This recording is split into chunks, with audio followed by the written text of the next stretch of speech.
ओम नमो भगवते वासुदेवाय। राजा 22वां अध्याय। राजा पृथु ने कहा, हे नारद जी, आप कृपा करके मुझको यह बतलाइए कि वृंदा को मोहित करके विष्णु जी ने क्या किया और फिर वह कहाँ गए।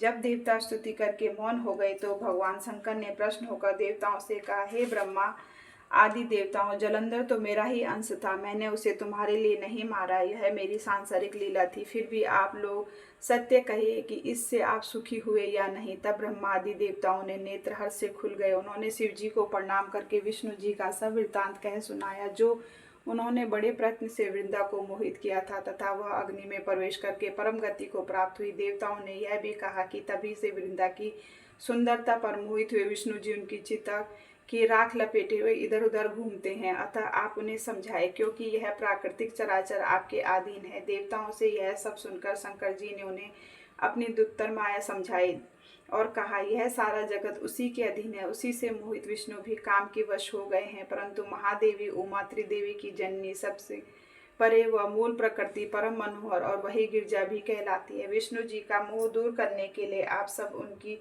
शरण में जाइए। यदि वह प्रश्न हो जाएगी तो आपका सब काम हो जाएगा। शंकर जी की आज्ञा से सब देवता मूल प्रकृति को प्रश्न करने चले। उनके पास पहुंचकर उनकी बड़ी स्तुति की। तब आकाशवाणी हुई, हे देवताओं, मैं 3 प्रकार से 3 गुणों से पृथक होकर स्थित होती हूँ। सद्गुण में गौरी, रजोगुण में ज्योति रूप हूँ तथा आप लोग मेरी रक्षा से यदि सादर उन देवों के पास जाएं तो वह तुम्हारे मनोरथों को पूरा कर देगी। यह सुनकर देवताओं के नेत्र खुल गए। वह भगवती का आदर करते हुए गौरी, लक्ष्मी और सरस्वती को प्रणाम करने लगे।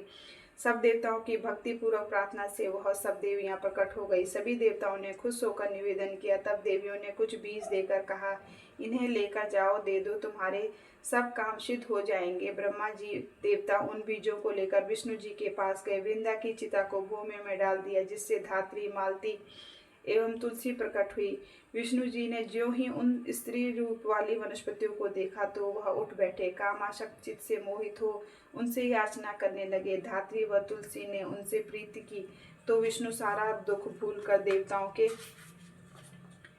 से नमस्कृत हो अपने लोक को चले गए। वह पूर्वत सुखी हो शंकर जी का स्मरण करने लगे। यह आख्यान शिव जी की भक्ति देने वाला है। ओम नमो भगवते वासुदेवाय। 22वां अध्याय समाप्त। तुलसी महारानी नमो नमः, हरि की पटरानी नमो नमः, जय जय तुलसी नमो नमः, श्री तुलसी नमो नमः।